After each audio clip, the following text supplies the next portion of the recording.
दोस्तों, रामेश्वर जी एक छोटे से शहर में एक सरकारी दफ्तर में क्लर्क थे। एकदम ईमानदार, कर्मठ और वसूलों के पक्के। दफ्तर के बाकी कर्मचारी घूसखोर, लालची किस्म के थे। हर काम के लिए आने वाले से रिश्वत लेते थे। रामेश्वर जी के घर में उनकी पत्नी सुधा और उनके दो पुत्र थे, अविनाश और सौरभ। दोनों पढ़ने में बहुत तेज थे। रामेश्वर जी उन्हें पढ़ा लिखा कर अफसर बनाना चाहते थे, इसलिए दफ्तर से घर आते ही दोनों को पढ़ाने बैठ जाते थे। एक दिन रामेश्वर जी के दफ्तर से छुट्टी थी। पूरे घर ने उस दिन सफाई करने की ठान ली थी। बहुत दिनों से घर में सफाई नहीं हुई थी। सभी को काम बांट दिए गए। जैसे सुधा को रसोई साफ करनी थी, दोनों बेटों और रामेश्वर जी को बेडरूम और ड्राइंग रूम साफ करना था। सबसे पहले रामेश्वर जी और उनके दोनों बेटों ने ड्राइंग रूम को साफ किया। उसके बाद वह तीनों बेडरूम में पहुंच गए। सफाई करते करते रामेश्वर जी ने बड़ा सा लकड़ी का बॉक्स निकाला, उसे साफ किया। यह देखकर अविनाश ने पूछा, पापा, इसमें क्या है? यह सुनकर रामेश्वर जी ने कहा, कुछ नहीं बेटे, बस ऐसे ही कुछ पुराना सामान है। तब सौरभ बोला, पापा खोलो ना इसे, हमें भी दिखाओ क्या है इसमें। रामेश्वर जी ने गुस्सा होते हुए कहा, तुम्हें कहा ना कि इसमें पुराना सामान है। जब तुम बड़े हो जाओगे तब तुम्हें यह मिल जाएगा, देखते रहना, अभी नहीं। अविनाश बोला, पापा, क्या आपने इसमें कोई खजाना छिपा रखा है? सौरभ ने भी उसकी बात का समर्थन करते हुए कहा, हाँ पापा, मुझे लगता है आपने हमसे छिपाकर पैसा रख रखा है और हम इतनी गरीबी में जिंदगी गुजार रहे हैं। रामेश्वर जी को गुस्सा तो आ रहा था, लेकिन उन्होंने समझाते हुए कहा, नहीं बेटा, ऐसी बात नहीं है, मैंने तुमसे कुछ नहीं छुपा रखा। वैसे इसमें पैसे नहीं हैं, मेरा यकीन करो। शोर सुनकर सुधा जी रसोई से बाहर आ गई। अरे क्या हुआ, इतना शोर क्यों मचा रखा है? तब तक दोनों बच्चे गुस्सा होकर बाहर निकल जाते हैं। सुधा जी के पूछने पर रामेश्वर जी उन्हें बक्से के बारे में बताते हैं। सुधा जी कहती हैं, तो आप बक्सा खोलकर दिखा देते। रामेश्वर जी ने समझाते हुए कहा, बच्चों को अपने पिता की बात पर भरोसा होना चाहिए। अब तो ये समझो, ये बक्सा नहीं, तिजोरी है। और खबरदार, जो तुमने इसके बारे में उन दोनों से कोई बात की। दोनों मिलकर सफाई करते हैं। दोनों बच्चे शाम को घर वापस आते हैं। दोनों गुस्सा थे। अगले दिन से जैसे दुनिया ही बदल गई। दोनों कल तक जहां अपने माता पिता की इज्जत करते थे, वहां आज दोनों नफरत करने लगे। अविनाश और सौरभ को लगने लगा कि उसके पिता ने बहुत दौलत जमा कर रखी है और हमेशा गरीबी का रोना रोकर उन्हें हर चीज के लिए मना कर देते थे। वह बेचारे ये सोचकर कि पापा ईमानदार हैं, रिश्वत नहीं लेते, लेकिन उनके पापा ने तो बहुत पैसा दबा कर रखा था। सुबह दोनों स्कूल चले जाते हैं, लेकिन वहां भी उनका पढ़ाई में मन नहीं लगता। इधर रामेश्वर जी भी जब ऑफिस पहुंचते हैं तो उनका काम में मन नहीं लगता। सुधा जी बेमन से घर का काम निपटा रही थी। पूरे घर का माहौल बदल गया था। दोपहर को दोनों बच्चे घर आते हैं। रास्ते में उन्होंने प्लान बनाया था कि घर जाकर सबसे पहले उस बक्से की चाबी ढूंढेंगे। घर आकर उन्होंने सुधा जी से भी ढंग से बात नहीं की। खाना खाकर अपने कमरे में चले गए। कुछ देर बाद सुधा जी घर का सामान लेने बाजार चली गई। उनके जाते ही दोनों ने चाबी ढूंढना शुरू कर दिया। पूरा घर छान मारा, लेकिन उन्हें कहीं भी उस बड़े से ताले की चाबी नहीं मिली।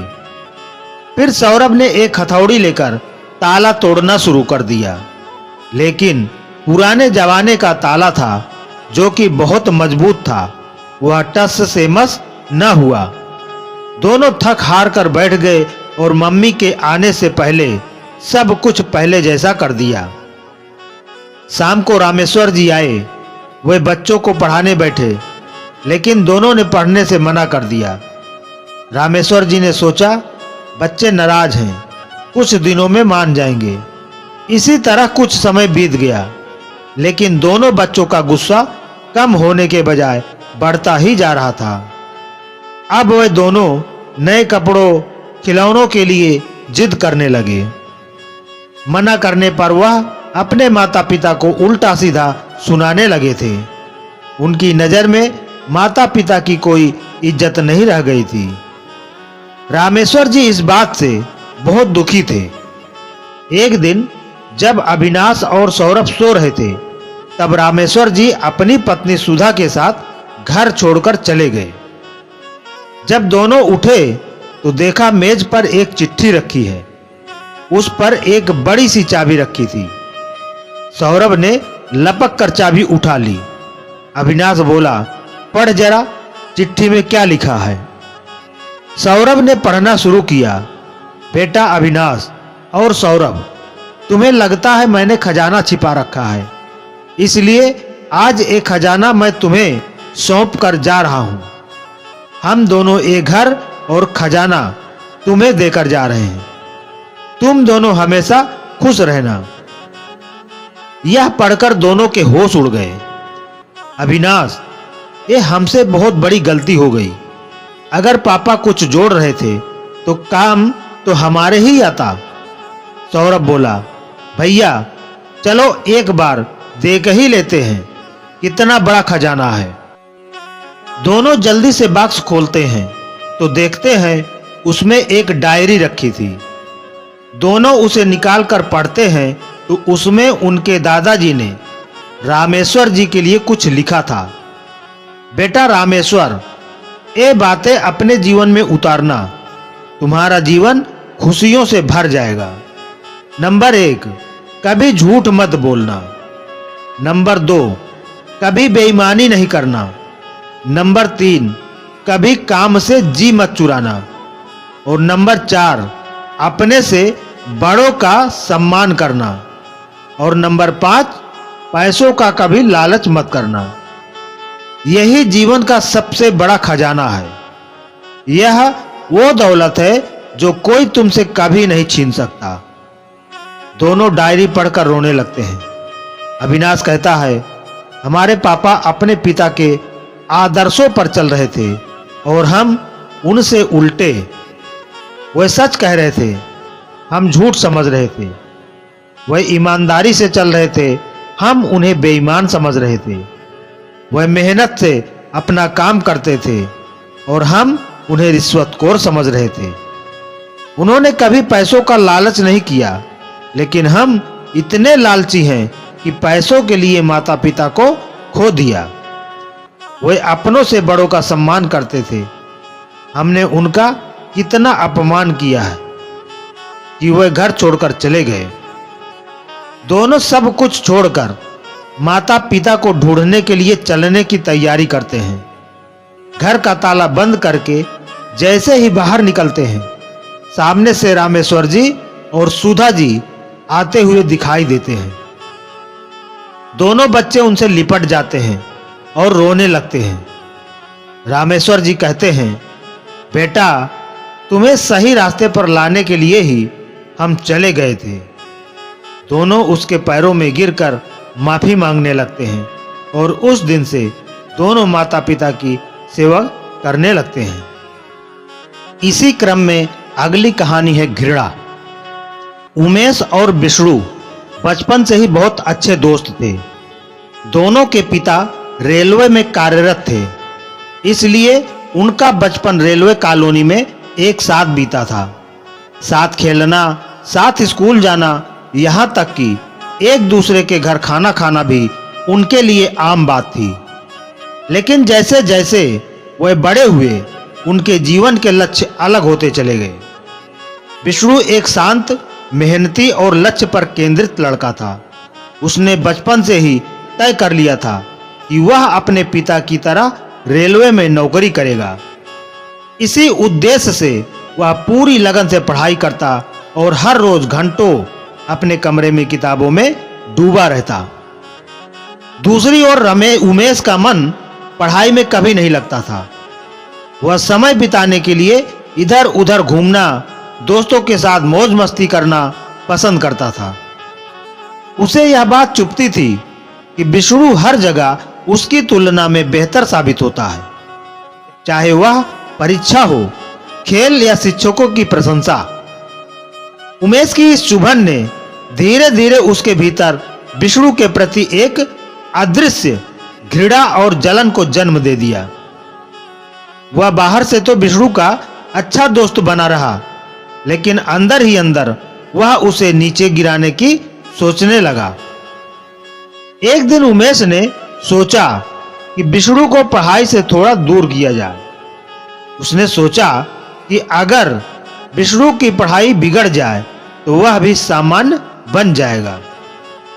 उसी सोच के साथ वह विष्णु के पास गया और कहा, यार, आज मेरा जन्मदिन है, चलो ना कहीं बाहर घूमने चलते हैं। हर वक्त पढ़ाई करते रहते हो, क्या कभी बोर नहीं होते? विष्णु ने मुस्कुराकर जवाब दिया, सही कहा तूने, लेकिन मुझे पढ़ाई से कभी बोरियत नहीं महसूस होती। मुझे लगता है कि मेहनत से ही हम अपने सपनों को साकार कर सकते हैं। उमेश ने जिद की, आज का दिन खास है, बस एक दिन की बात है, पिकनिक के लिए चलते हैं। विष्णु अपने दोस्त की खुशी के लिए तैयार हो गया और दोनों अपनी अपनी साइकिलों पर नदी के किनारे की ओर चल पड़े। नदी के किनारे पहुंचकर उन्होंने टेंट लगाया, केक काटा और खूब मस्ती की। फिर दोनों नदी में नहाने लगे। तभी उमेश के पैर में कुछ अजीब सा स्पर्श हुआ। घबराकर वह बाहर निकलने ही वाला था कि तभी पानी से एक सुंदर जलपरी प्रकट हुई।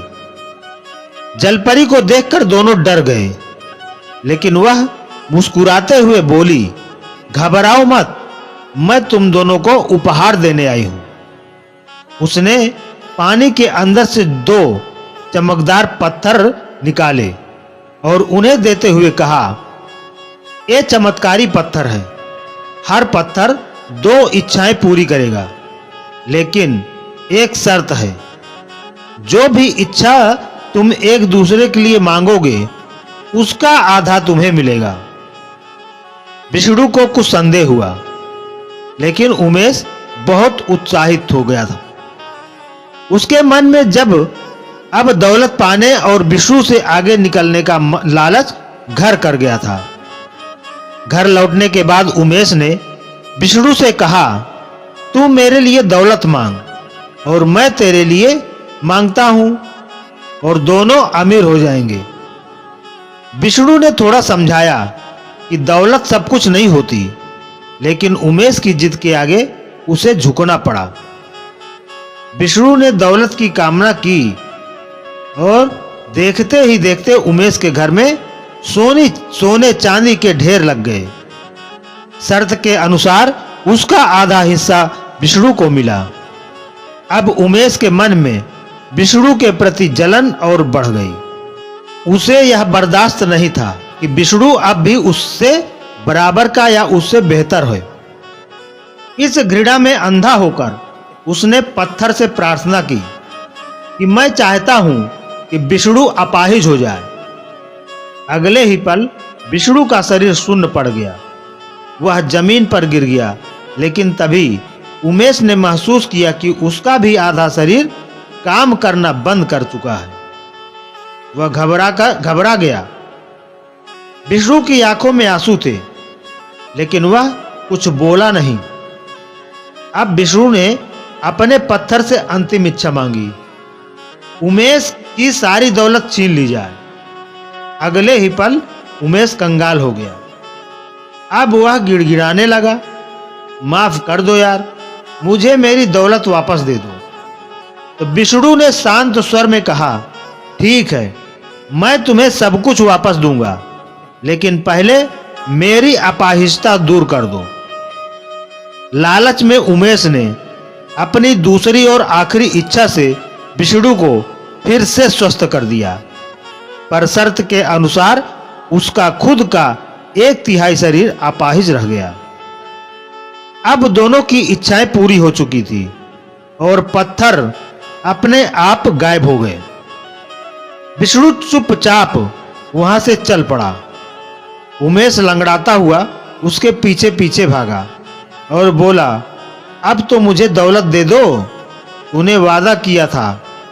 तो विष्णु ने उसकी ओर देखा, फिर कहा, मैं तुम्हें कुछ नहीं दूंगा, मेरी सारी दौलत भी ले लो, लेकिन मेरे दिल में जो घाव तुमने दिए हैं वो कभी नहीं भरेंगे।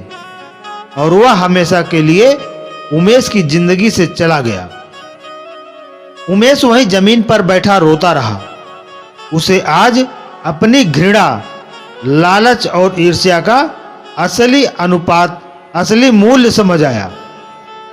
आज वह न दौलतमंद था, न ही उसका सबसे अच्छा दोस्त उसके पास था। उसका शरीर भी अधूरा रह गया था और मन भी। आज भी उमेश उसी नदी के किनारे एक लकड़ी की छड़ी के सहारे बैठा पश्चाताप की आग में जलता है। उसकी अधूरी जिंदगी एक सबक बनकर हर आने जाने वाले को यह बताती है कि ईर्ष्या और घृणा से जन्मी इच्छाएं कभी किसी का भला नहीं करती। तो दोस्तों, कहानी को यहीं पर समाप्त करते हुए आपसे निवेदन करते हैं कि कहानी आपको कैसे लगी कमेंट करके जरूर बताएं। वीडियो को लाइक करके ज़्यादा से ज़्यादा शेयर कर दें और हमारे चैनल को अभी तक सब्सक्राइब नहीं किया है तो प्लीज़ चैनल को सब्सक्राइब जरूर कर लें। धन्यवाद।